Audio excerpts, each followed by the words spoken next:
Hello everyone and welcome back. I'm your host, Veteran Mountain Man, and it's another Saturday recap. Now, as you can see, I've gotten a haircut this week, and of course some people are going to criticize me over that, but tough. I like wearing my hair short. I like wearing my hair very short in a lot of circumstances, and I like my beard, so get over it. Now, let's talk about some of the insanity from this week. Now, everybody, of course, knows that Trump signed a National Emergencies Act, as well as a crap sandwich of an omnibus bill. We realistically need to reintroduce the line item veto for budgeting if we're going to be producing these giant inflated bills, so that specific line items can be vetoed. However, realistically, I would like to see us actually go back to the original budgeting process, especially since Congress works year-round now, and actually proportion and fund each individual department on a separate appropriations bill, so that specific departments can be shut down if Congress is not doing what's in the best interest of the country, as well as through the president's veto power. Now, after he signed this, Ilhan Omar, the representative from Minnesota, trying to remember which state she's from, posted a Twitter tweet, and I'm going to read it to you. I'm actually looking at the original tweet right here on my phone. Our next president should declare a national emergency on day one and address the existential threat of all life on the planet posed by climate change. Now, this was posted February 15th, 2019 at 12:53 p.m., almost directly after the president signed his National Emergencies Act. Now, some of us were talking about this when it wasn't just Ilhan Omar that pulled something crazy like this. Nancy Pelosi has made the news as well, talking about a national emergency gun crisis for gun crime, especially after the shooting in Illinois, which took place in, yet, surprise again, another gun-free zone. Not to mention the area in Illinois was heavily gun-controlled, and the guy did it anyway. Now, she was talking about gun confiscation as part of a National Emergency Act.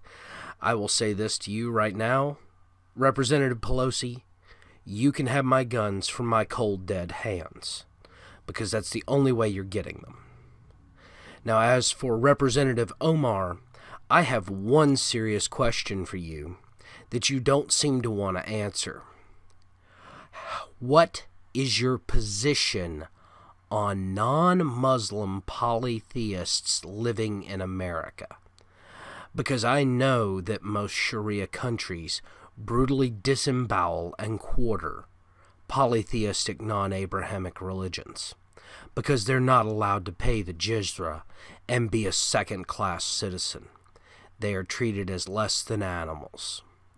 So I want to know what your position on that is, because you seem to be a very, very, very strict, devout, extreme Muslim. And I want to know what your position is. I don't think you're ever going to answer that publicly, because I think it would be suicide if you did. But I'm posing the question there. Now, also, in this week, we see Alexandria Ocasio-Cortez talking about the $3 billion win for New York City after Amazon has decided not to build in New York City, specifically Crystal City, just outside the city. Now, something she fails to realize is that the $3 billion in tax breaks were on a $27 billion tax bill,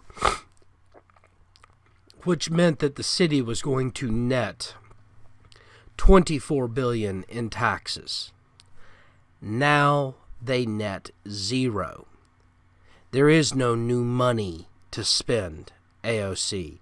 In fact, New York can't sustain what they're doing now because they've taxed companies and billionaires out of the state. Heck, I'm currently working for a company in Nashville that is in the middle of relocating to Nashville from New York City to avoid the taxes. So this just shows you that this is not a fallacy. It actually is happening. People are fleeing New York to avoid the tax burden, because New York has made it too expensive to be there unless you're poor, and in which case you're getting government subsidies. Soon, even the poor won't be able to live there, and New York City will go the way of Detroit. Well, on to some happier news. Oklahoma is passing a constitutional carry law, and I'm hoping that it actually does make it fully through the process now. I talked about it on Tuesday, on my Regulatory Tuesday. You should check out the bill. What it will basically do is remove all requirements for concealed carry in the state of Oklahoma. They have found that people, even if there is no requirements, will go and receive training for viable concealed carry tactics, techniques, and capabilities, which is generally true. There are going to be some outliers, but for the most part, most people who own firearms go and get training and go and practice and train so that they can be sure to be effective and capable with them. And as such, having some of these insane restrictions on concealed carry just don't change the crime statistics. Now, we did have another mass shooting in Illinois, which of course has brought back up the gun control debate. It makes absolutely no sense to me how they think creating more laws to make it more illegal to use guns in criminal activity is going to stop criminals from using guns in criminal activity. It's already a felony. You cannot purchase a gun if you are a felon legally. You can purchase them illegally, of course, but that won't be able to be stopped unless we can put some sort of damper on the drug trade and the massive amounts of illegal crime. Now, one of the things that has really failed to show up seriously on the news is the fact that Beto O'Rourke and even Kristen Gillibrand, both Democratic representatives, both are currently running campaigns for president, are now supporting removing any barriers, especially the wall in El Paso. Now, I was in El Paso in 2005. El Paso was, oh my God, it was a horrible city in 2005. Looking at this crime statistics and the information now, El Paso seems to have clearly been cleaned up. But do you want to know what happened in 2006? They built a border wall. They stopped illegal crossings into the state of Texas and into the city of El Paso by securing that section of the border with Juarez. This stopped people illegally crossing to work. This stopped people illegally crossing to smuggle drugs. This stopped criminal crossings that were for crime. Realistically, it makes no sense why these people continue to push that we don't need more border security. Heck, today on Twitter, I reposted a capture of cocaine at a crossing point, and a crazy liberal yelled, "This is why we need more security at the crossing points, not on the rest of the wall."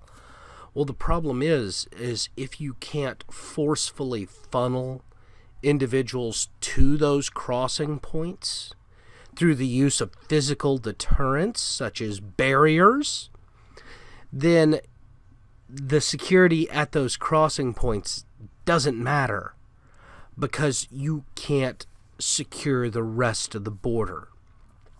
And this is an argument that needs to be being made. Yes, we need to increase border security checkpoints. Yes, we need to get scanning equipment in there to find more drugs and more of the illegal stuff crossing the Mexican border. But it won't matter if that stuff is there if people can bypass the entry points. And that's what an unsecured border does. A border without a barrier allows them to go around the entry checkpoints and come in anyway. Well, I want to thank you all again for this Saturday recap. I'm sorry I haven't had a chance to get more videos out this week. I'm going to try to get a few queued up for next week and start getting some workload ahead.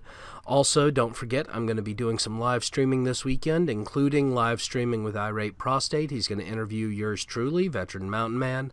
On Sunday, it will be live broadcast and will be available on his YouTube feed, and I will make sure I put it in my YouTube playlist for live streams with other people. And as always, have yourself a beautiful President's Day weekend, people. Because I know it's going to be dreary and nasty here in Tennessee. I hope you have a better one. Thank you all, and have a